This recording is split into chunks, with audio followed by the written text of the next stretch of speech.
Shalom Bapak Ibu yang terkasih. Selamat datang kembali di rumah Tuhan. Kita akan bersama-sama masuk ke dalam renungan suci kita yang 7 perkataan salib. Dan ini kita saksikan bersama. Sebelum kita masuk ke dalam renungan suci kita pada siang hari ini, saya dan kita kembali saat teduh sejenak yang mencoba hati dan pikiran kita masukin renungan suci saat teduh dimulai.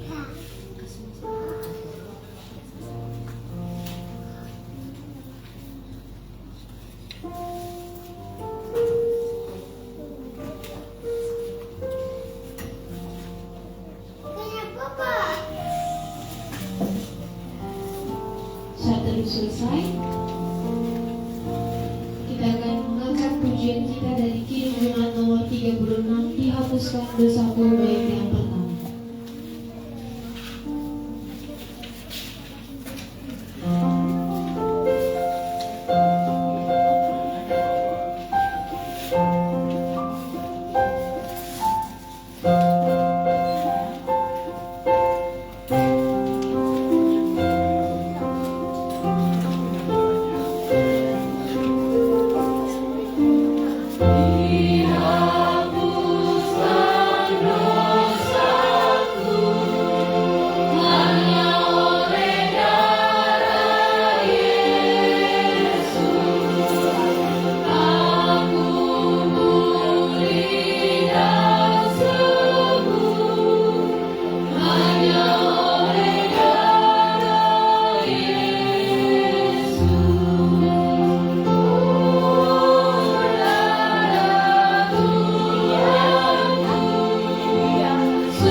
Kita untuk bangkit berdiri.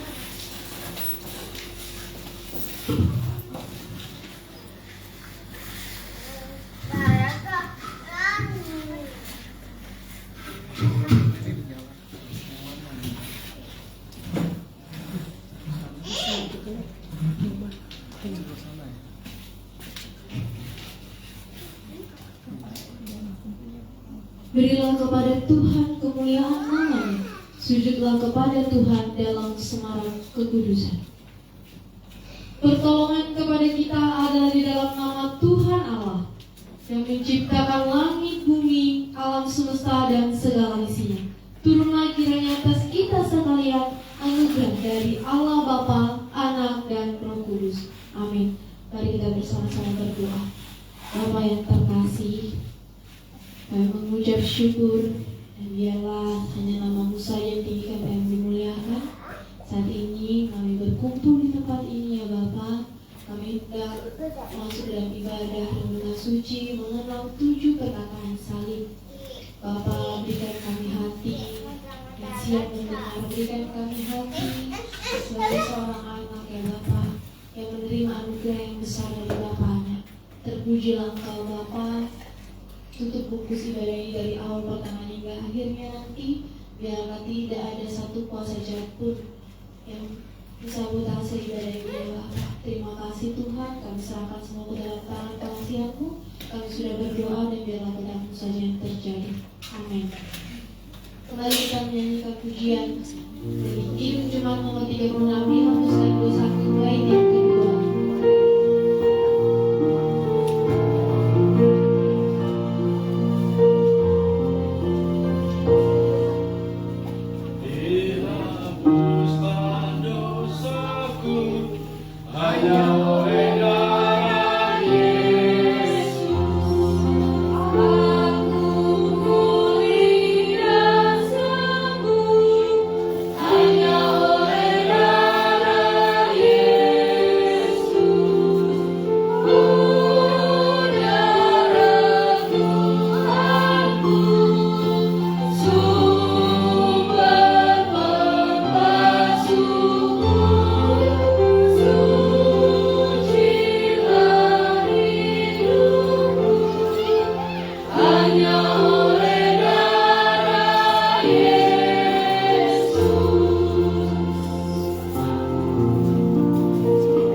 Matius 27 ayat 45 sampai dengan ayat yang ke-56. Saya membacakan untuk semuanya. Yesus mati.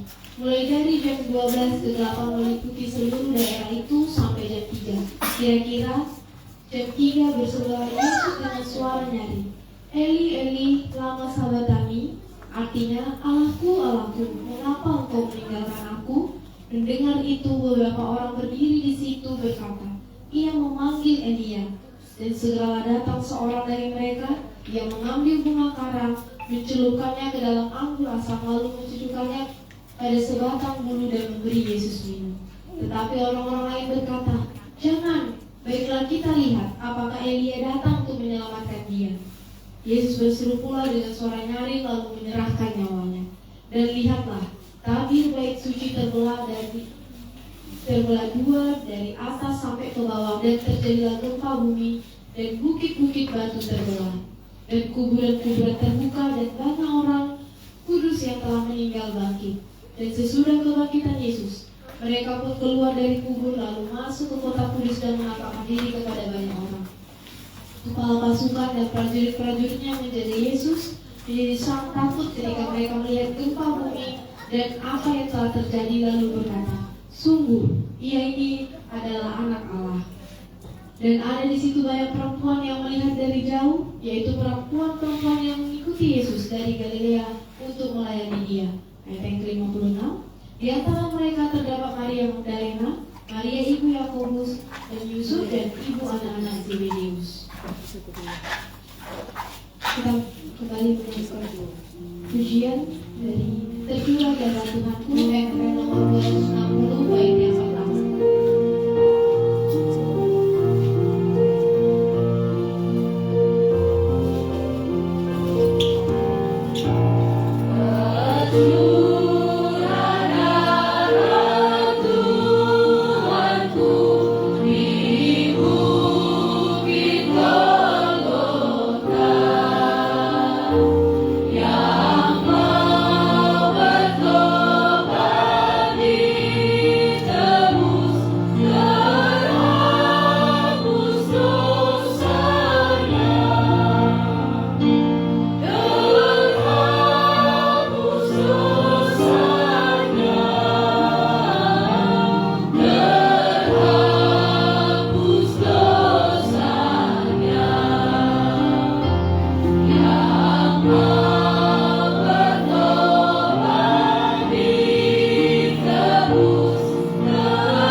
Ya Bapa, ampunilah mereka, sebab mereka tidak tahu apa yang mereka berbuat.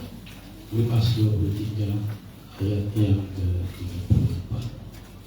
Perkataan salib yang pertama yaitu pengampunan, mengingatkan kita hari ini bahwa apa yang telah dilakukan Tuhan Yesus adalah mengampuni, dan pengampunan itu berlangsung pada masa yang lampau, pada masa Tuhan Yesus, dan pada masa yang akan datang. Kita adalah pada masa yang akan datang dari Tuhan Yesus, dan kita berada pada kondisi saat ini. Ada banyak tentunya yang membuat kita menyimpan segala sesuatu dalam pikiran kita, hati kita, bahkan juga ada setiap hal yang menimpa diri kita. Tetapi dengan tuntas melalui satu pencerahan yang diberikan oleh Tuhan Yesus ketika dia disalibkan, melewati Via Dolorosa, dan di atas salib itu perkataan yang pertama dalam bahasa Ibrani disampaikan Tuhan Yesus, ya Bapa, Abba, ampunilah mereka. Siapa mereka itu? Yaitu setiap orang yang pada masa Yesus disalibkan ada bersama dengan Yesus, yang tidak mengenal diri mereka secara pribadi. Sebab ketika seseorang tidak menemukan dirinya secara pribadi, sulit baginya untuk menemukan Tuhan di dalam hidupnya. Itulah sebabnya Bapak Ibu, Tuhan Yesus tidak mengkhotbahkan sesuatu tentang Tuhan Allah Bapa kepada banyak orang. Tuhan Yesus memberikan pengampunan dari salib, sehingga dengan garansi pengampunan ini Tuhan Yesus mendamaikan dirinya sungguh-sungguh kepada Bapa yang sedang murka atas dosa. Maka dalam kemurkaan itu Bapak Ibu, surutlah murka Bapa atas dosa yang ditimpakan kepada manusia. Oleh karena Yesus menjembatani, memberikan permohonan pengampunan. Kita yang adalah hasil dari permohonan pengampunan Tuhan Yesus kepada Bapa. Dan juga setiap kita hari ini telah diampuni oleh Tuhan Yesus sebelum Dia memberikan permohonan ampun kepada Bapa. Adalah pribadi yang seharusnya bersyukur dalam segala hal, yang menuntun setiap kita kepada 3 hal. Yang pertama, memiliki pengertian. Di antara sekian banyak yang kita tonton tadi, yang memiliki pengertian nanti hanya beberapa dari antara mereka. Itulah yang menjadi cikal bakal jemaat mula-mula. Dan pengertian itulah yang diminta Tuhan melalui hikmat sehingga dipenuhi pada hari Pentakosta. Mereka yang bertekun dan setia. Kata tekun dan setia itu perlu kita alunkan di leher kita. Perlu kita taruh tanam dalam hati kita. Sebab tanpa ketekunan dan kesetiaan, kita ini sama dengan kerumunan orang banyak. Mungkin kita berkarakter sergadu itu, hidup dalam petunjuk hukum saja, peraturan, tapi tidak cukup sampai di situ. Kita pun demikian, tidak cukup hanya sebagai manusia saja, tapi perlu kita mempunyai pengertian yang dikerjakan oleh Roh Tuhan. Dan yang kedua, selain pengertian, Tuhan juga menginginkan pada bagian itu adalah satu penyatuan dengan pengorbanan Tuhan Yesus.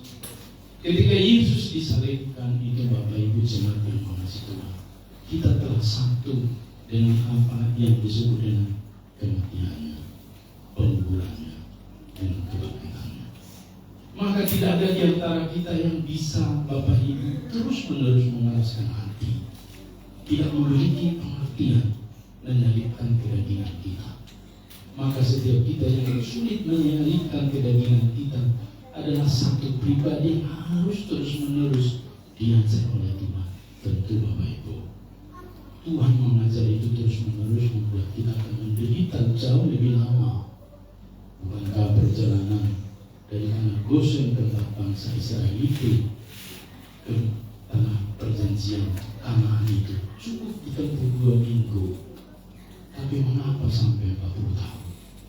Bukankah karena ketidakpercayaan mereka, sehingga ketika diutus pengintai-pengintai itu mereka tidak percaya. Hari ini maukah kita percaya kepada Tuhan sungguh-sungguh? Dan yang ketiga dalam pengampunan ini, bukan saja kita fokus mengampuni orang, tapi mengampuni juga masa lalu kita. Mengampuni juga yang akan ke depan kita tempuh. Bapak Ibu, tanpa kita memberi pengampunan masa lalu, masa sekarang pun kita sengkarut, carut marut dalam hidup kita. Jikalau sekarang tidak kita tancapkan pilar untuk setia dan tekun, maka ke depan juga Bapak Ibu, kita tidak mampu bertahan dalam hal apapun juga. Dalam dunia pekerjaan, Tuhan menginginkan kita setia. Dalam dunia apapun yang kita tempuh, maka hari ini pengampunan, mari mengampuni masa depan kita, sehingga kita hari ini bertekun dan kuat dalam Tuhan. setiap kita hari ini yang belum berdamai dengan diri kita, masih memberi ruang, belum mengampuni kedagingan, mari hari ini kita melepaskan pengampunan untuk kedagingan tersebut. Amin.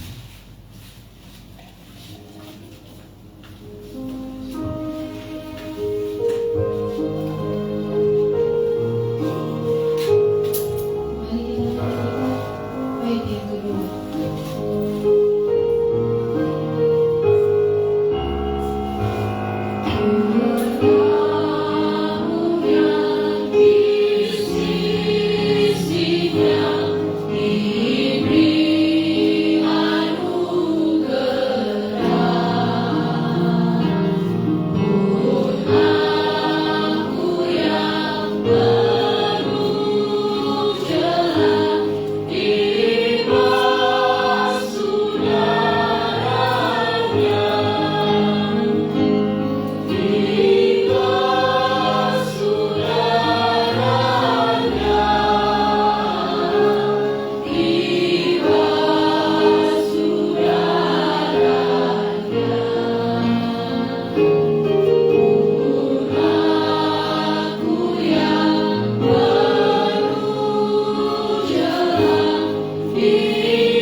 Sesungguhnya hari ini juga engkau akan ada bersama-sama dengan aku dalam Firdaus. Lukas 23 ayatnya yang ke-43. Bapak Ibu dan saudara yang terkasih di dalam Tuhan, pernyataan Tuhan Yesus di atas kayu salib bagian yang kedua ini merupakan respon dari pernyataan salah satu orang yang bersalib di sebelah Tuhan Yesus. Ketika dia mengatakan, ingat aku kalau engkau berada di dalam kerajaan. Dan secara tegas, langsung dan real, Yesus mengatakan bahwa sesungguhnya hari ini juga engkau akan ada bersama-sama dengan aku dalam Firdaus. Hal ini menunjukkan bahwa jaminan keselamatan ketika seseorang beriman kepada Tuhan itu tidak nanti, tidak tunggu dulu, tetapi saat itu juga ketika setiap orang mengaku imannya kepada Tuhan Yesus, dia akan mendapatkan tempat yang terbaik, tertinggi dan termulia di dalam kerajaan Allah. Dan hal ini dilakukan oleh Tuhan Yesus tanpa ada prosesi yang ribet. Hari ini ada begitu banyak gereja-gereja Tuhan yang mempertentangkan tentang baptisan yang menyelamatkan. Ada yang selam, ada yang percik, dan lain-lain sebagainya. Yang selam mengatakan tidak sah kalau tidak diselam. Yang percik mengatakan cukup percik sudah bisa diselamatkan. Dan kita perhatikan di bagian ini, orang ini tidak melakukan atau menjalani prosesi seperti selam dan percik.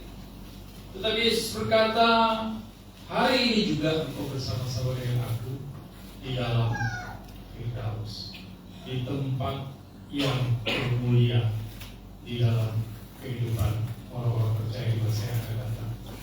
Bapak Ibu saudara yang terkasih di dalam Tuhan Yesus, hal ini menunjukkan betapa pentingnya iman, betapa pentingnya kepercayaan saya dan saudara itu ditujukan kepada Tuhan dengan hati yang tulus dan sungguh-sungguh. Seringkali kita mempermainkan nama Tuhan. Seringkali kita mengabaikan nama Tuhan. Bahkan seringkali juga kita mengucapkan nama Tuhan dengan sia-sia. Di daerah saya, Timur itu sedikit terantuk aja Tuhan Yesus. Kaget sedikit, Tuhan Yesus. Ada teman saya, sedikit aja dia terganggu, darah Yesus. Ini menunjukkan satu kebiasaan-kebiasaan yang sebenarnya ini merupakan sebuah pelanggaran yang tidak boleh terjadi. Karena nama Tuhan itu adalah nama yang sakral. Nama Tuhan itu adalah nama yang kudus. Itu sebabnya dalam salah satu hukum Tuhan Yesus Allah berkata, jangan menyebut nama Tuhan Allahmu dengan sembarangan. Karena apa? Nama itu adalah status. Dan nama itulah yang membuat saya dan saudara diselamatkan. Oleh sebab itu sangat tidak pantas kalau itu dipermainkan dari kehidupan kita masing-masing. Iman kepada Tuhan itu adalah sesuatu yang ditunjukkan, yang dinyatakan dengan kasih, dengan tulus, dengan sungguh-sungguh. Bagaimana dengan kita? Ketika kita berkata bahwa kita orang percaya, kita orang Kristen, apakah pernyataan ini adalah sebuah pernyataan lip service saja, atau pernyataan ini adalah sebuah pernyataan yang tulus, yang keluar dari isi hati kita yang terdalam bahwa kita percaya kepada Tuhan? Jaminannya di sini adalah ketika kita percaya dengan tulus kepada Tuhan, Tuhan katakan, hari ini juga engkau bersama-sama dengan aku di Daus. Atau nanti pun juga ketika kita meninggalkan dunia ini, kita akan bersama-sama dengan Dia di dalam Daus.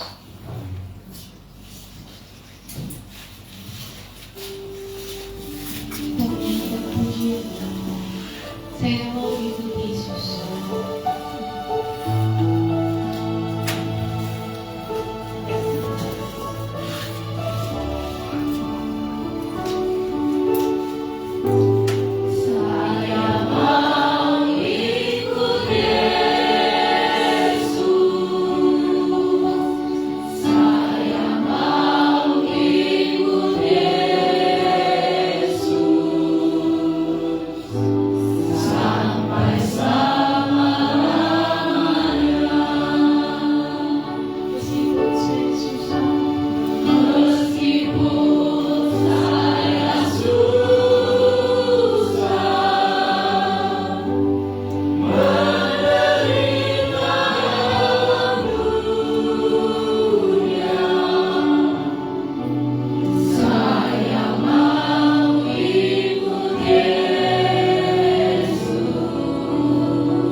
Salib yang ketiga. Ketika Yesus melihat ibunya dan murid yang dikasihinya di sampingnya, berkatalah ia kepada ibunya, "Ibu, inilah anakmu." Kemudian katanya kepada muridnya, "Inilah ibumu." Dan sejak saat itu murid itu menerima dia di rumahnya. Perkataan salib yang ketiga. Setelah Yesus memberikan pengampunan, Dia memberikan keselamatan, dan yang ketiga Dia mengajarkan persaudaraan. Di dalam Yesus ada persaudaraan sejati yang tidak diukur oleh karena kelahiran secara jasmani, tapi diukur oleh karena kelahiran baru yang dikerjakan oleh Roh Kudus seperti diajarkan kepada Nikodemus. Jikalau karena kelahiran secara jasmani seringkali dan acap kali memutus mata rantai persaudaraan, banyak di antara orang Kristen, warga gereja berselisih saudara-saudara. Ada yang juga berselisih dengan ayah ibu atau putus hubungan ayah ibunya dan saudaranya satu bapak. Tetapi lahir dari roh, yaitu lahir oleh karena kita percaya menerima Yesus sebagai Tuhan dan Juru Selamat kita. Roma 10 ayat 9. Jika kita mengaku dengan mulut kita bahwa Yesus adalah Tuhan dan percaya dalam hati kita bahwa Allah membangkitkan Yesus dari antara orang mati, itu syahadat kita, maka kamu diselamatkan. Satu pembaruan yang dikerjakan oleh Tuhan Yesus diproklamasikan di atas kayu salib lewat penderitaan, bukan lewat kesenangan dan euforia segala kedagingan yang nikmat. Tapi dalam penderitaan, Yesus mengajarkan persaudaraan yang sejati. Ini bukan soal cerita Maria akan terlantar kalau nanti Yesus sebagai di keluarga Yusuf sulung kehilangan tulang punggung. Bukan, tetapi mengajarkan persaudaraan yang sejati sampai terbentuk jemaat mula-mula, sampai terbentuk gereja mula-mula atau gereja purba, sampai kita warisi sampai dengan hari ini ke gereja Protestan dengan sejarah yang panjang persaudaraan itu, yang sudah terukur ribuan tahun. Artinya Bapak Ibu, rawatlah persaudaraan yang dilahirbarukan oleh Roh. Maka ketika kita menyatakan saudaraku, itu tidak sekedar hanya di mulut bibir, tapi sungguh-sungguh dia bagian dari anggota keluarga kita. Maka hari ini ketika kita melihat yang sampai bertahan pada kesudahannya, apakah bersaudara tidak sepenanggungan dan sependeritaan? Bukankah kita seharusnya sependeritaan, sepenanggungan? Kalau karena bekerja hari ini Bapak Ibu, pastilah ada dispensasi. Tapi kalau karena kita tidak bekerja, tidak juga kemana-mana, hanya karena kedagingan sedikit saja terusik sekian jam di gereja, kita terpisah dari persaudaraan kita. Bagaimana pertanggungjawaban kita ke tengah dunia? Naga Bonar berkata, apa kata dunia? Apa kata Banjarmasin? Kalau kita orang Metodis belum sampai pada jumlah 200, statistik kita 91 orang. Bapak Ibu ada di dalamnya. Saya menyebut namanya Rosa ada di dalamnya, Melinda ada di dalamnya, Bu Inus ada di dalamnya.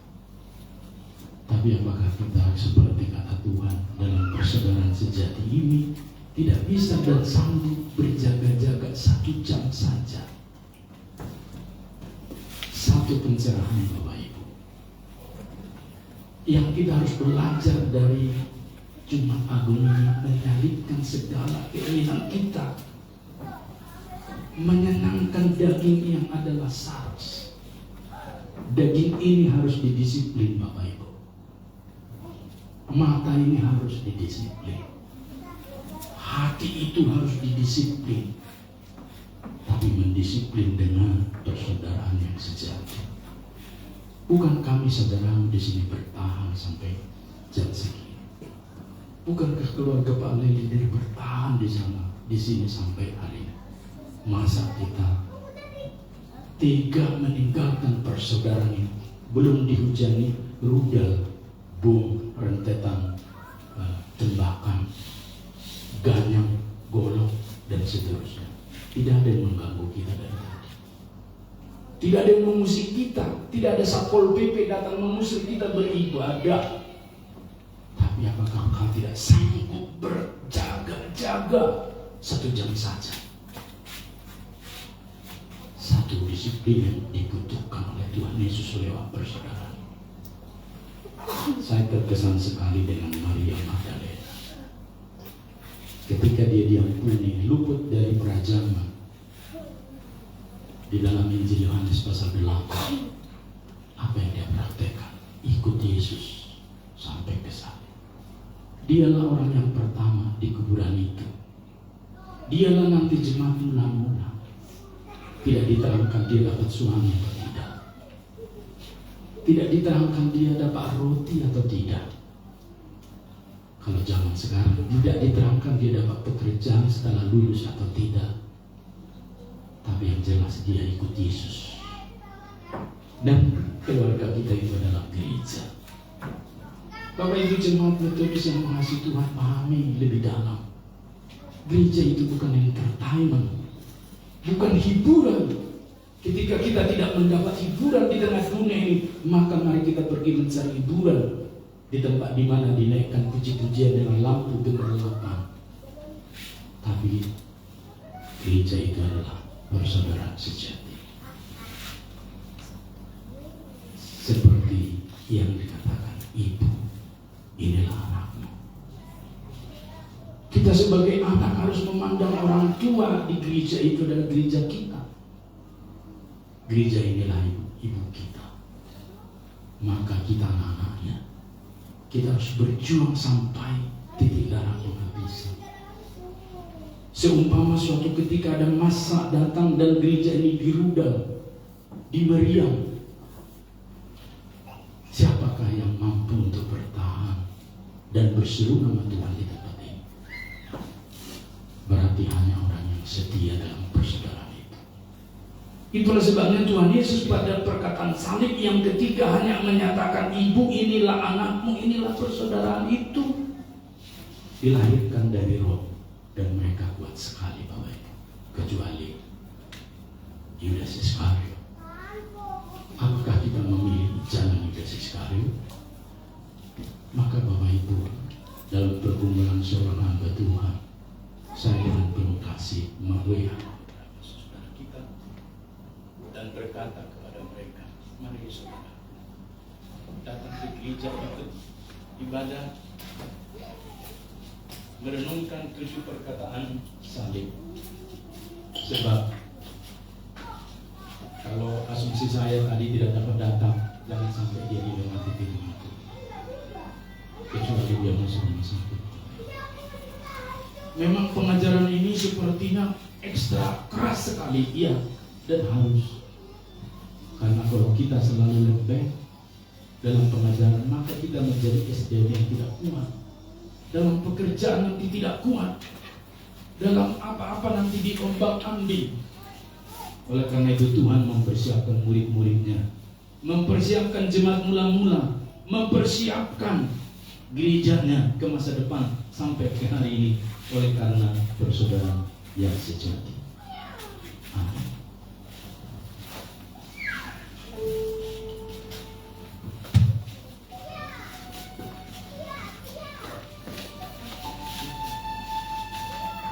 Kita menyanyikan dari NKM 78 Suara Pemuda.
perkataan yang keempat Tuhan Yesus di atas kayu salib.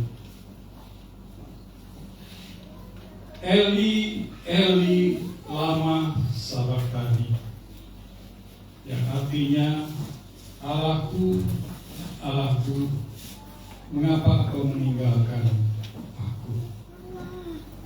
Saudara, seruan ini sepintas dilihat dari sisi manusiawi merupakan kelemahan.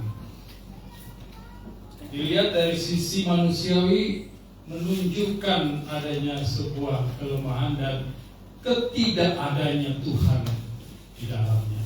Dan ini yang seringkali dipergunakan oleh orang-orang sebelah untuk menyerang kekristenan.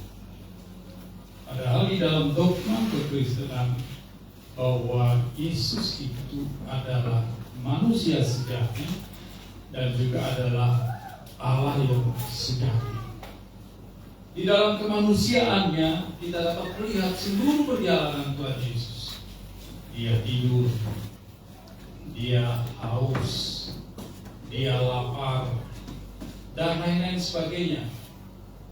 Tetapi di dalam kealahannya, dalam keilahiannya, kita juga melihat bahwa dia membuat mujizat dari hal-hal yang sederhana, menculikkan mata orang yang buta, sampai dengan membangkitkan orang yang mati.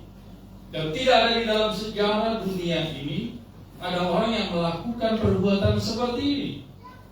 Membuat orang hidup jadi mati banyak, tapi membuat orang mati jadi hidup tidak ada. Hanya Tuhan Yesus yang adalah Allah 100% dan manusia 100%.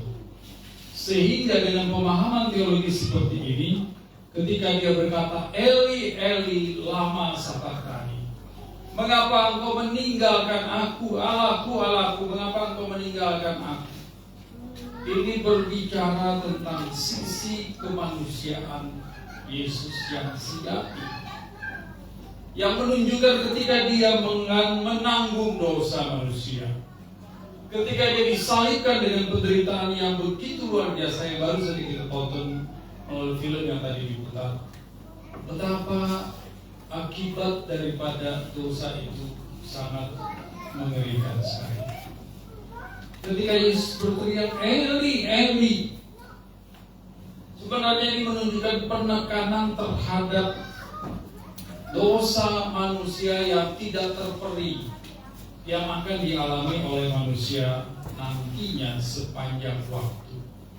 Karena hukuman yang kita akan alami, yang manusia berdosa alami itu tidak hanya 1-2 hari, tetapi penderitaan itu kekal. Ya, dan ini menunjukkan bahwa ketika manusia yang berdosa masuk neraka, diadili dan ditempatkan di tempat yang lain selain surga, dan itu akan dialami sepanjang waktu. Bahkan Alkitab mengatakan di dalam kitab Wahyu, di sana akan ada kertak gigi, yang menunjukkan betapa sakitnya, betapa menderitanya orang yang nantinya masuk di dalam neraka, betapa sakitnya, betapa perihnya orang yang hidup di dalam neraka. Dan ini diungkapkan dalam kemanusiaan Yesus ketika ada di atas kayu salib, bahwa penderitaan yang dia alami itu nantinya akan menjadi realita ketika kita hidup di dalam neraka.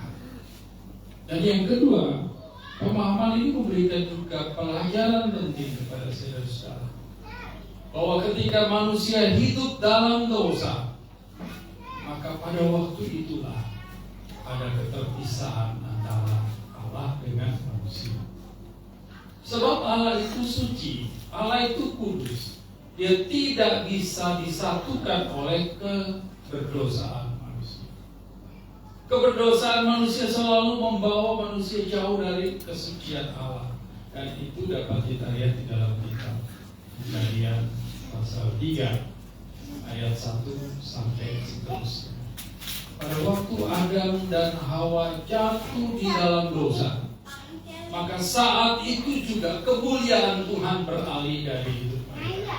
Mereka kaget bahwa mereka telanjang, padahal memang mereka telanjang. Tapi mereka tidak menyadari ketelanjangan itu karena kudusan dan kesucian masih ada di dalam mereka.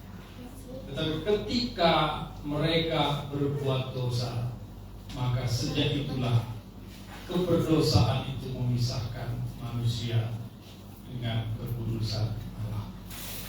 Dan kita perhatikan baik-baik di dalam kitab Kejadian. Ketika Adam dan Hawa sadar mereka berdosa, mereka bukan berinisiatif untuk mencari Allah, tetapi justru menjauhkan diri dari Allah. Dan ini adalah natur dosa. Ketika dosa jatuh di dalam hidup manusia dan manusia jatuh di dalam dosa, maka dosa itu akan menarik dirinya manusia menjauhi Allah. Tapi berbeda dengan kasih karunia Tuhan di dalam Yesus Kristus. Ketika manusia jatuh di dalam dosa, kasih karunia Tuhan berbeda dengan natur dosa.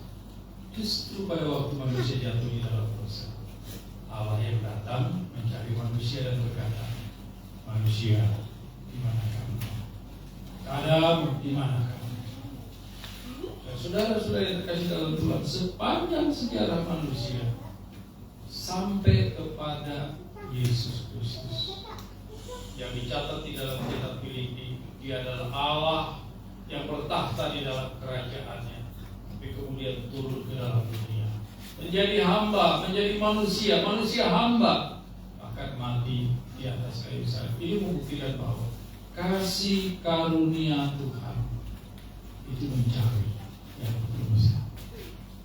Kasih karunia Tuhan itu menemukan manusia yang berdosa. Dan ini perbedaan antara iman Kristen dan bukan iman Kristen. Iman yang bukan Kristen itu dogmanya adalah manusia cari Tuhan untuk diselamatkan. Tapi dogma Kristen, Allah yang mencari manusia untuk diselamatkan. Sebab tidak mungkin orang berdosa cari Allah. Tidak mungkin orang yang berdosa itu menemukan Allah tanpa dia dibersihkan dari dosa. Tidak mungkin, karena memang natur dosa selalu bawa manusia jauh dari Allah. Tapi kasih karunia Allah, manusia dicari oleh Tuhan, dan Tuhan yang menemukan manusia. Dengan demikian, saudara yang terkasih dalam Tuhan, ini adalah sebuah kebahagiaan yang indah, yang luar biasa yang kita Kristen ini, bahwa kita hidup di dalam kasih karunia. Kita bukan hidup di dalam penghukuman, karena penghukuman itu terlalu berat untuk ditanggung oleh kita. Yesus berkata, Eli, Eli, lama sabachthani, Allahku, Allahku, mengapa Engkau meninggalkan aku? Karena penderitaan itu tidak mungkin ada manusia yang sanggup untuk menjalaninya. Itulah sebabnya Dia yang datang dari surga turun ke dalam dunia menjadi manusia hamba, bahkan dikatakan mati sampai mati di atas kayu salib, karena hanya Dia yang bisa menanggung penderitaan itu untuk membebaskan kita dari dosa. Oleh sebab itu kita harus berbahagia menjadi orang Kristen. Tetapi kebahagiaan itu berbeda dengan kebahagiaan dunia. Kalau kebahagiaan dunia itu selalu dipendam untuk dirinya sendiri, tetapi kebahagiaan Kristiani itu tidak. Kebahagiaan Kristiani itu justru harus dibagikan kepada orang lain. Dan itu sebabnya mengapa Yesus katakan, pergilah, jadikanlah semua orang saksi. Jadilah saksi di mana saja kita berada. Dan sebagai seorang saksi harus punya komitmen yang tidak boleh berhenti, tidak boleh putus, tidak boleh terhalang oleh apapun juga. Karena seorang saksi Kristus adalah orang yang betul-betul harus loyal, harus disiplin, harus kontinu, harus berani menghadapi apapun di dalamnya. Dan saya percaya jika ini menjadi bagian daripada jiwa kesatria, kerohanian daripada jemaat ini Immanuel Banjarmasin, maka moto kita bertambah satu, foto kita itu bertambah 2, bertambah 3 dan sebagainya akan menjadi realisasi, akan menjadi kenyataan yang luar biasa di masa-masa yang akan datang. Tuhan berkati kita. Amin. Mari kita berikan syarat untuk mendengar baik yang ketiga.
Sesudah itu karena Yesus tahu bahwa segala sesuatu telah selesai, berkatalah Ia supaya genaplah yang tertulis dalam kitab suci, aku haus. Mungkinkah Tuhan kehausan? Tidak mungkin.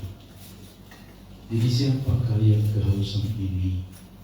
Yaitu kemanusiaan Yesus atau tubuh kedagingan manusianya. Lalu mengapa Yesus haus? Ya karena sejak dari jam 6 sore itu setelah mereka selesai perjamuan Paskah itu, proses yang tidak gampang dilewati Tuhan. Tentu tidak minum, tidak makan, dan mendekati 24 jam. Tentu secara fisik kehausan ditambah.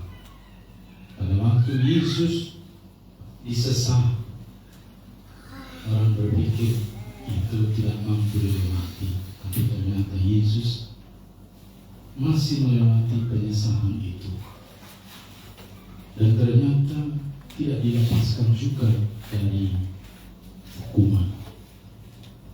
Lalu kemudian dijatuhi hukuman mati dan masuk Via Dolorosa, perjalanan yang sangat menyita kekuatan fisik, dan wajar Yesus haus.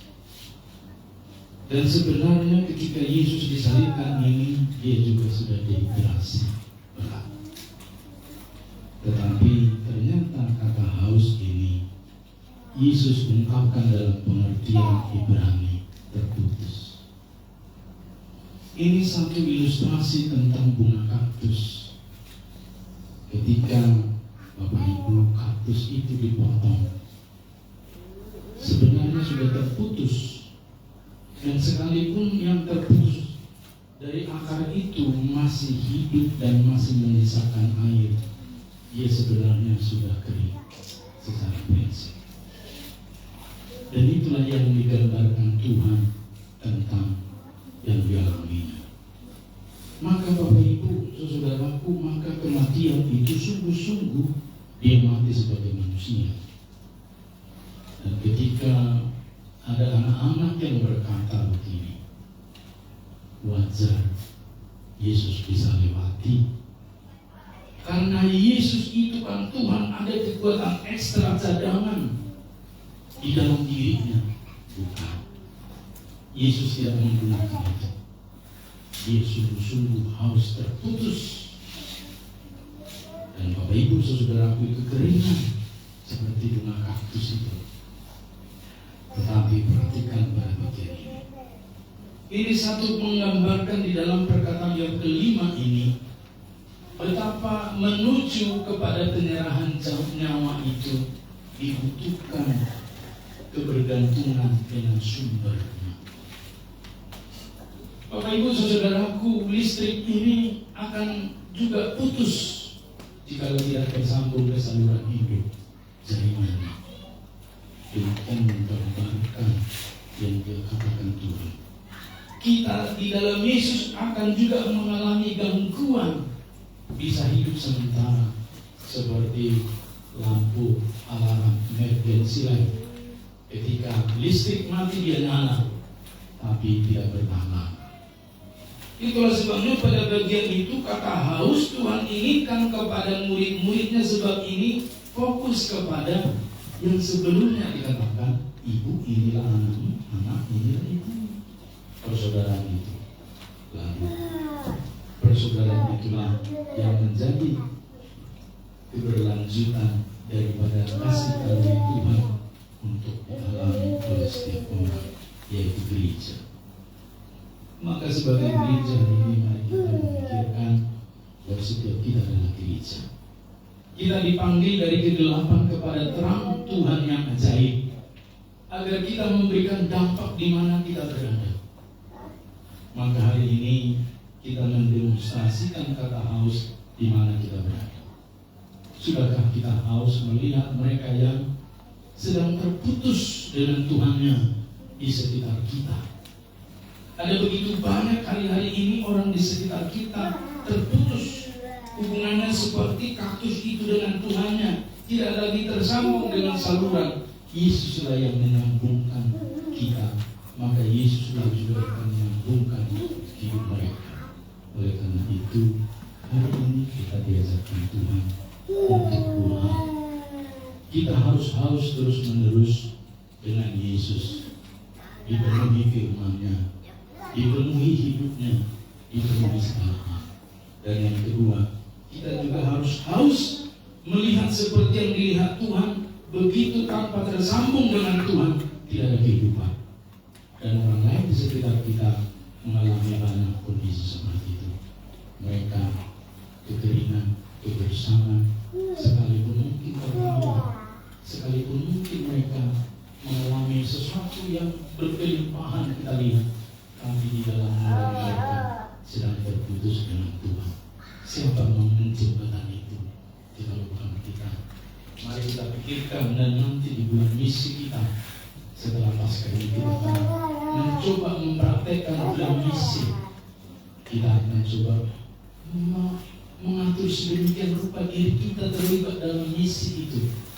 Dan jika Tuhan berkenan, kita akan mengadopsi beberapa jemaat yang sudah berkumpul di Senayan dan juga di Sungai Durian Jalan Kiri di ujung dari Kalimantan Selatan sana. Dan mereka intens berkomunikasi dengan saya, dan kita selalu mengirim tata ibadah kita ini kepada mereka.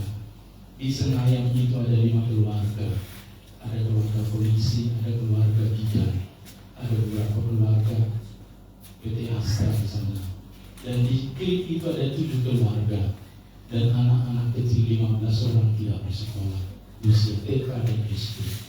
Kalau kita tidak terbeban melihat orang-orang seperti itu, Bapak Ibu, berarti maka hati rohani kita tentang misi Tuhan masih belum kehausan. Haus bukanlah suatu keinginan. Saya yakin Bapak Ibu tidak bisa seperti prajurit Romawi salah mengerti. Ketika berkata aku haus, maka diunjukkan bunga karang. Dia berpikir itu haus fisik. Tapi ternyata ini adalah haus rohani. Ada begitu banyak orang di sekitar kita seperti itu. Maka kita harus membawa mereka. Saya yakin dan percaya Bapak Ibu, ya, gereja kita akan dipakai Tuhan luar biasa.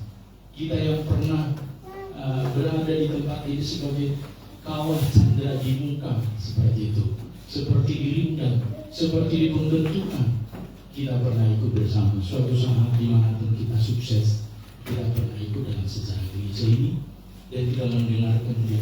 Gereja ini suatu saat juga akan menjadi jemaat persiapan, menjadi jemaat penuh. Nah, statusnya menjadi resort, bahkan menjadi banyak membuka pos-pos pelayanan, bukan karena kemampuan kita, tapi karena kita memiliki hati yang haus akan seperti Tuhan Yesus yang haus melihat begitu banyak orang yang harus dibawa dan ditebus oleh Tuhan Yesus. Itulah sebabnya tidak sekedar kita beribadah, kita harus menggunakan apa yang dimaksud oleh Tuhan Yesus pada bagian yang terakhir. Kita harus mulai selesai dengan diri kita. Kalau kita masih diurus terus menerus, kapan kita mengurus orang? Oleh karena itu, mari kita membebaskan diri kita dulu Bapak Ibu, seperti yang mengasihi Tuhan.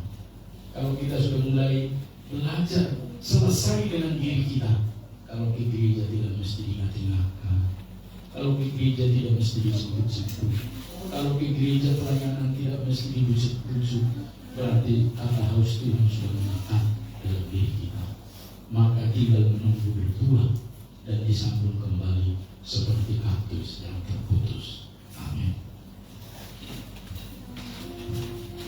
Kita menyanyikan pujian Ku Tetap Setia seperti wanita menangis di bawah.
Perkataan Tuhan Yesus yang ke-6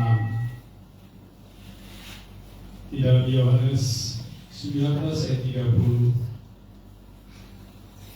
berbunyi, sesudah Yesus meminum anggur asam itu, berkatalah ia, sudah selesai. Lalu ia menundukkan kepalanya dan menyerahkan nyawanya.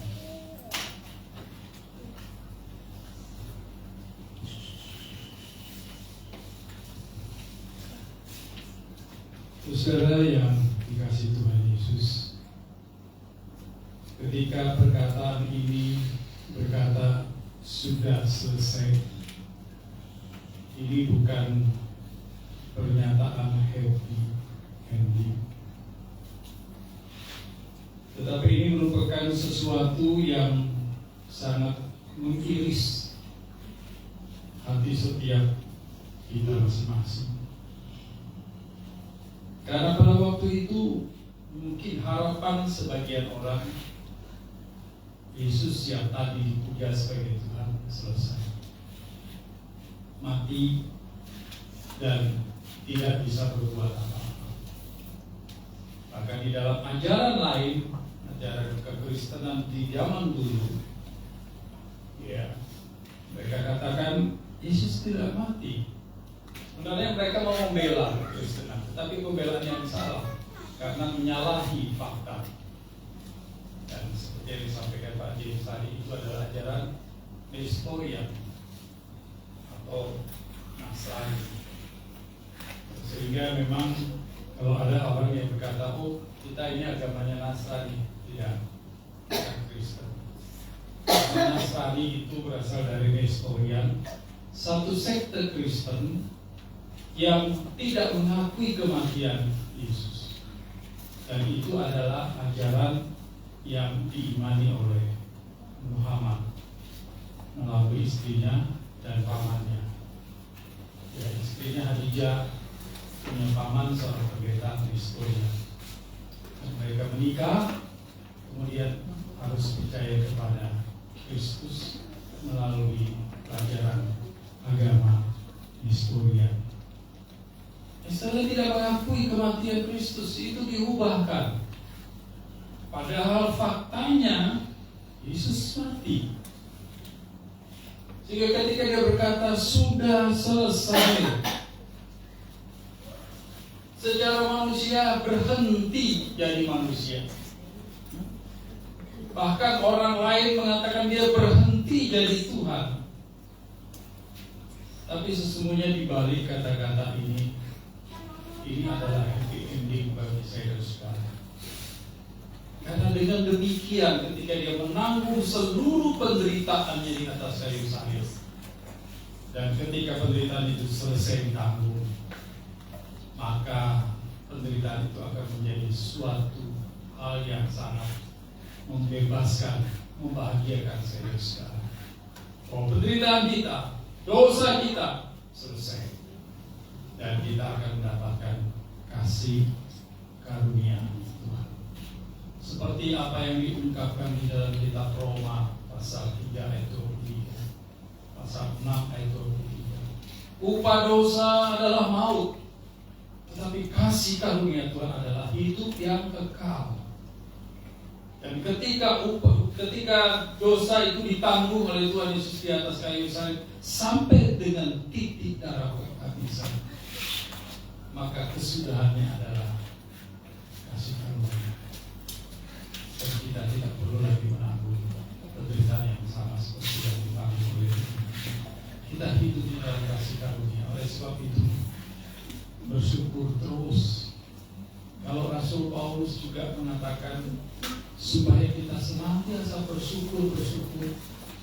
Ini merupakan sesuatu yang real, suatu dorongan yang real, suatu nasihat yang sungguh-sungguh, bukan sebuah nasihat lip service. Dan Paulus mengalami satu penderitaan yang tidak habis-habis. Waktu dia katakan bersyukurlah selalu, dia ada di penjara bawah tanah yang tidak enak. Tapi dia selalu mengajarkan hal ini, bersyukur. Kenapa? Kita orang yang masih hidup dalam dunia ini, yang masih mengalami penderitaan kedagingan, tapi kita hidup di dalam kasih karunia Tuhan. Oleh sebab itu sebagai orang percaya, tidak putus-putusnya kita harus bersyukur. Tidak boleh berhenti untuk selalu bersyukur. Jangan menjadi orang Kristen yang sedikit-sedikit mengeluh, sedikit-sedikit mengucap hal-hal yang tidak menyenangkan Tuhan, sedikit-sedikit ngomel, sedikit-sedikit tidak bersyukur dan lain sebagainya. Ini menunjukkan bahwa kita tidak sadar bahwa di dalam aliran darah kita telah mengalir kasih karunia Tuhan yang nantinya akan membawa kita ke hadapan Tuhan di dalam Firdaus, seperti yang gereja kita kepada salah satu orang yang ada di sampingnya. Saudara yang terkasih di dalam Tuhan Yesus Kristus, semua upah dosa sudah selesai dengan Tuhan, dan tinggal saja kasih karunia Tuhan yang kita terima. Tetapi kita harus terima ini juga secara bertanggung jawab, yaitu dengan cara melakukan kasih karunia, melakukan kebaikan, melakukan hal-hal yang menyenangkan hati Tuhan, mengasihi, mengampuni dan lain sebagainya. Ini adalah bagian kita untuk kita mulai kerjakan di dalam kehidupan kita sebagai orang percaya yang dituntut oleh Allah untuk bersaksi tentang kasih karunia yang kita terima. Amin.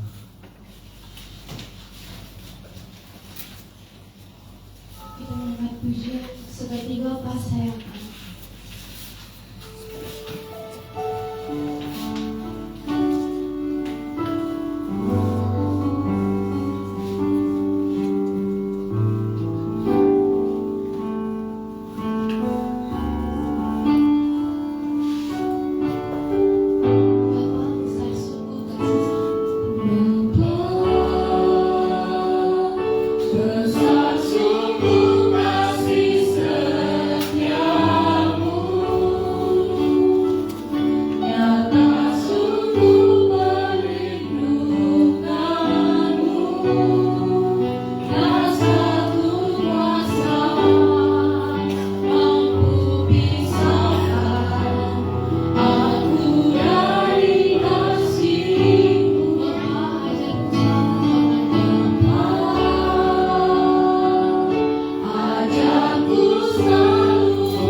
Lalu Yesus berseru dengan suara nyaring, "Ya Bapa, ke dalam tangan-Mu kuserahkan nyawaku."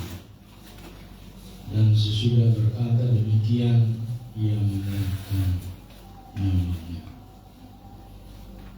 Tempat 7, ketika kepala pasukan melihat apa yang terjadi, ia memuliakan Allah. Katanya, "Sungguh orang ini adalah orang benar." Perkataan salib yang terakhir. "Ya Bapa, ke dalam tangan-Mu kuserahkan nyawaku." Ketika Yesus menyerahkan nyawanya, ini adalah penyerahan mandat. Kita harus ingat di Perjanjian Lama, di kitab Taurat, di kitab Kejadian, bahwa firman diutus oleh Allah, diutus oleh Elohim, yaitu menjadi daging dengan segala keadaannya. Sebagai manusia 100%, maka dia lahir melalui rahim Maria, sampai kemudian mati di kayu salib itu. Tapi dia tidak mati di tangan orang Romawi. Juga dia tidak mati karena salib itu. Tapi dia mati karena menyerahkan nyawanya. Karena dia menerima mandat itu dan mengembalikan mandat itu kepada hakikatnya, Allah, kepada Bapaknya. Maka tuntaslah tugas daripada Tuhan Allah menyelesaikan dosa setelah Adam dan Hawa jatuh ke dalam dosa. Maka disebutkan akan terjadi pemulihan. Maka tuntas Bapak. Inilah yang mendasari pengajaran firman Tuhan atas diri Rasul Paulus yang menulis firman Tuhan tentang kasih karunia, anugerah, dan keselamatan di dalam Yesus. Maka secara tegas dinyatakan juga dalam firman Tuhan di dalam Efesus 2:8 dan 9, karena kasih karunia kamu diselamatkan oleh iman. Itu bukan hasil usahamu. Yahudi selalu berusaha dengan usaha dalam keagamaan mereka. Agama sesudah kita pun selalu berusaha dengan diri mereka supaya berkenan kepada Tuhan. Tapi ternyata tidak bisa. Sebab dosa adalah dosa. Itulah sebabnya Tuhan berkata pada bagian ini, "Yang Bapa di dalam tangan kuserahkan nyawaku." Selesai. Nah, ada lagi yang kurang. Sudah lengkap. Perkataan salib ke-6 mengatakan sudah selesai. Tetelestai, genap, sempurna, dan ampun. Tuntutan Taurat telah dipenuhi. Maka sekarang setiap orang yang terhisap dalam kematian dan juga penguburan kebangkitan Tuhan mengalami hidup yang kekal. Itulah sebabnya memberi dampak kepada orang yang percaya kepada Yesus 3 hal. Yang pertama, memiliki kepastian keselamatan. Keselamatan bukan lagi dicari, tapi sudah diterima. Maka setiap orang Kristen, setiap warga gereja, setiap kita tinggal mengerjakan keselamatan ini. Bukan lagi mencari-cari supaya masuk surga, tapi sudah berada di sana. Pada bagian lain disebutkan sudah tercatat nama kita dalam buku kehidupan itu.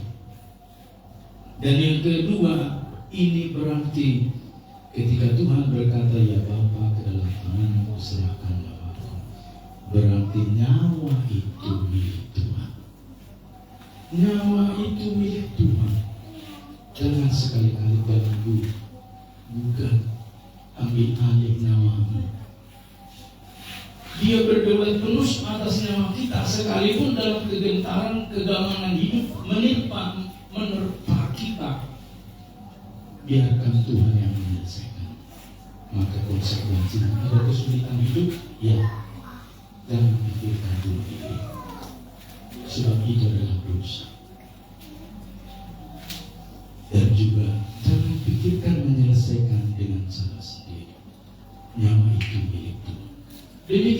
nyawa orang lain itu milik Tuhan, maka kita nggak boleh mengambil milik orang lain. Karena itu bukan saja mencuri, tetapi juga kita sedang membunuh. Dan perintah yang ke-10, mengambil hak milik orang lain. Berarti pada bagian firman Tuhan ini mengajarkan kita, hiduplah kita di dalam kasih karunia Tuhan. Makanya Bapak Gereja kita, John Wesley, mengajarkan kita bersama Charles Wesley, jika saya bisa itu karena kasih karunia Tuhan. Maka dalam setiap pujian kita juga Metodis mengajarkan amin. Gak ada gereja lain. Ajaran bapak-bapak gereja itu mengajarkan setiap pujian amin. Tapi John Wesley mengajarkan dalam setiap pujiannya amin. Sama seperti kita mengaminkan firman Tuhan. Charles Wesley menulis ribuan pena lagu yang ada di dalam kidung jemaat itu, yang dipakai memberkati gereja-gereja di seluruh dunia. Salah satu lagunya adalah karena kasih kami itu. Banyak sekali lagu-lagu pujian yang diciptakan. Kalau hari ini kita bisa apapun Bapak Ibu, bukan karena kuat dan gagah kita. Saya hari ini bersaksi dengan apa yang dikatakan oleh Martin Luther King. Beberapa waktu yang lalu dia kehilangan ibunya dan juga pernah kehilangan dari perempuannya. Dan saya yakin membimbing dia tidak segampang yang kita pikirkan. Dan dia mengenal dirinya pun pasti lebih sulit dia mengenal orang lain. Tapi perhatikan, ketika beberapa waktu yang lalu ada kegiatan di Banjarbaru, dia tetap datang melayani. Ketika hari ini dia datang mengaku dengan dosanya terlambat, ternyata karena salah pengertian.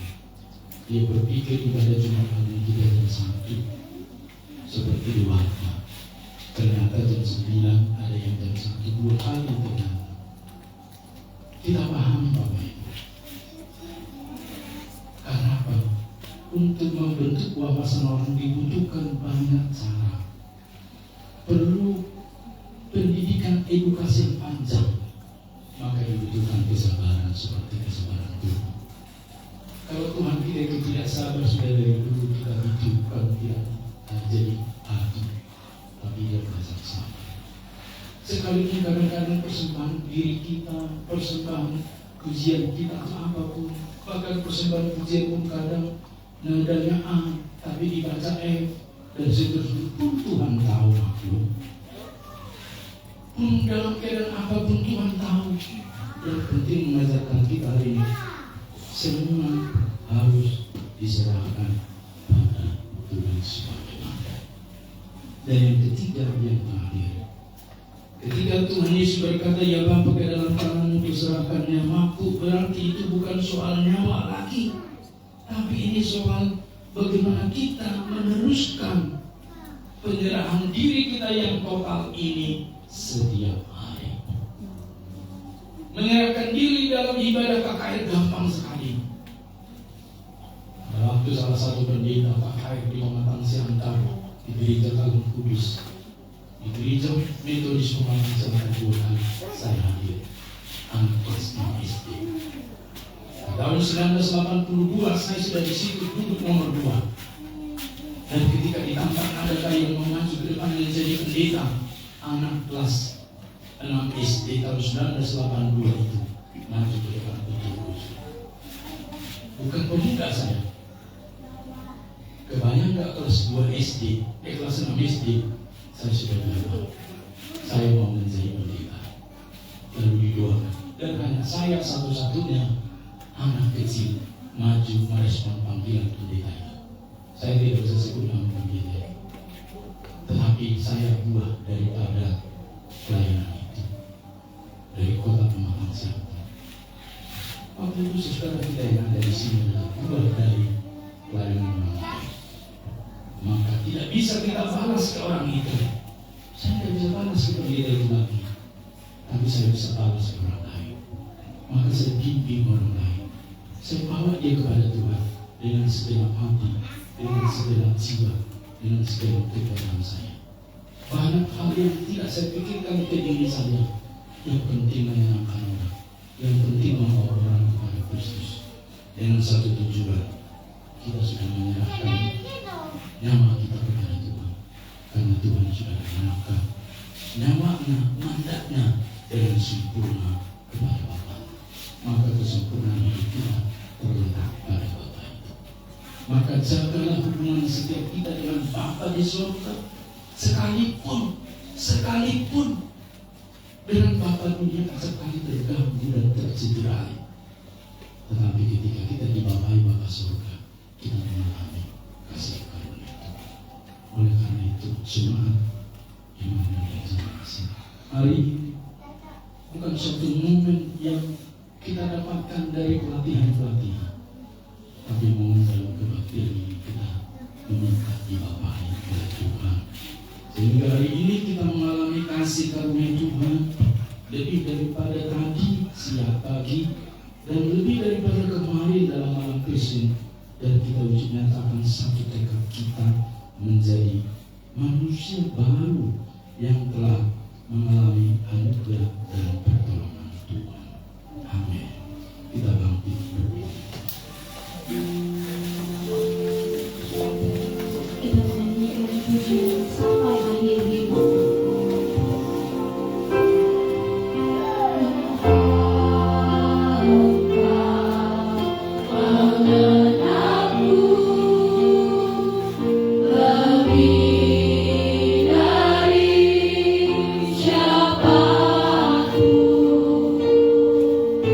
Engkau tahu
kesetiaan kita selama ini.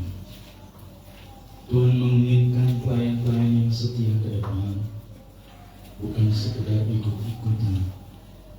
Maka hari ini Bapak Ibu, kami hamba Tuhan akan berdoa satu persatu sebagai satu komitmen kesetiaan kita kepada Tuhan dalam bentuk keseimbangan hidup. Tidak ada cara lain supaya hidup kita seimbang kecuali setia atas profesi pelayanan pekerjaan, juga setia dengan pelayanan yang Tuhan serahkan kepada kita. Mari kita hari ini dipandu pujian ini oleh singer, dan kami hamba Tuhan akan tumpang tangan kepada Bapak Ibu, saudara, dan mendoakan. Kita secara perlahan menaikkan kembali pujian ini.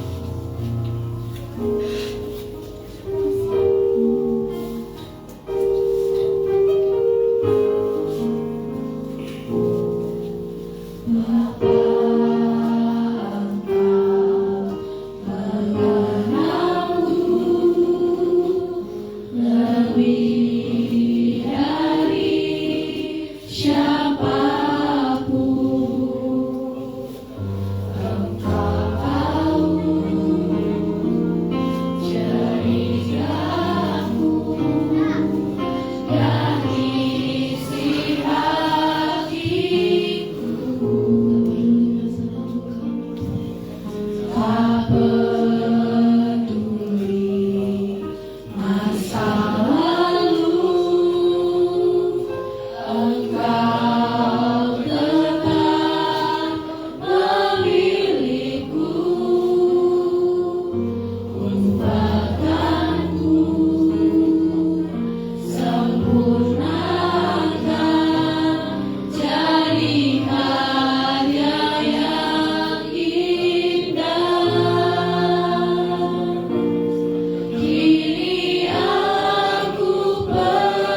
kita mengambil waktu secara pribadi untuk menyatakan diri kembali dalam komitmen kita sebagai orang percaya untuk terus setia dan setia di dalam melayani Tuhan. Dan pulanglah, terimalah berkat yang daripada Tuhan. Kasih karunia yang sempurna yang datangnya dari Allah Bapa dan di dalam anaknya Yesus Kristus yang telah turun ke dalam dunia ini menjadi manusia dan mengorbankan dirinya di atas kayu salib, mati dan dikuburkan, bangkit pada hari yang ketiga, dan naik ke surga untuk menyediakan tempat bagi setiap orang yang percaya, serta pertolongan daripada Roh Kudus yang menguatkan, yang memampukan kita dari sekarang sampai Maranatha Tuhan Yesus datang untuk yang kedua kalinya. Amin.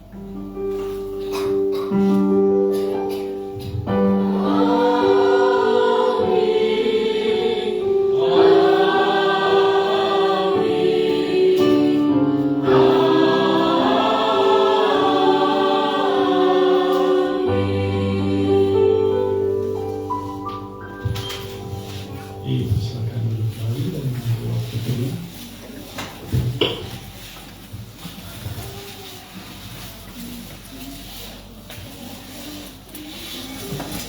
Ada pengumuman dari panitia.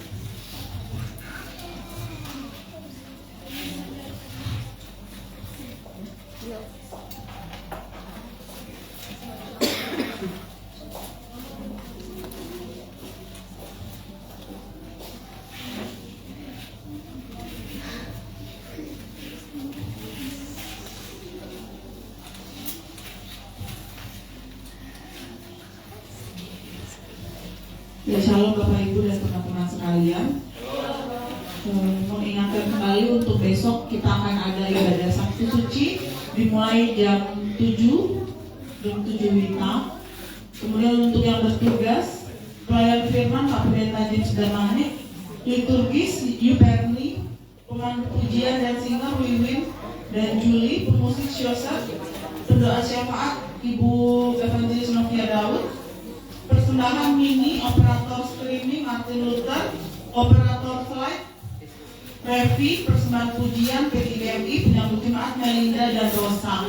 Diharapkan untuk pelayan kalau bisa jam 6 semua sudah berada di gereja.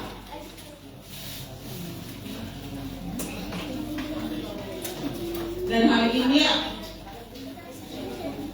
singkat dari liturgi mempersiapkan diri untuk ibadah Sabtu Suci besok. Sekian warta dari panitia perayaan. Tuhan Yesus memberkati.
Baby ko,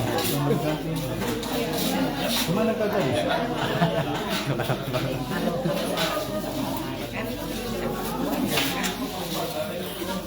Nanti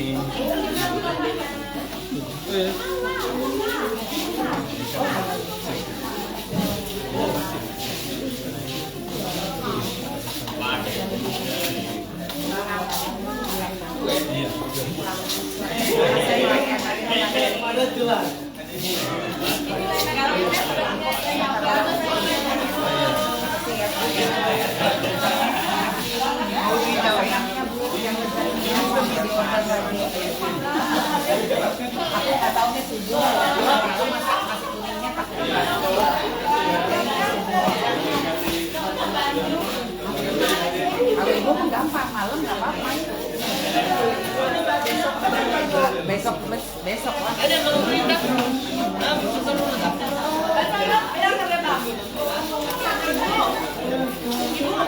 Punya siapa-siapa yang mau dikeluarkan? Yang mau dibawa punya siapa aja? Apanya tempat? Keluarga apa? Bapak kan tanya apa sosial? Oh, sosial. Kan ada ini kan mobil. Ibu sama Susi dan Yuli. Ada Pascal.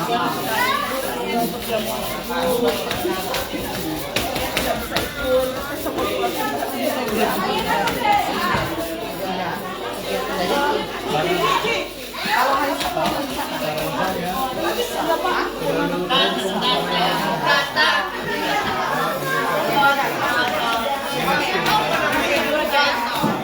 Cari apakah arti ya.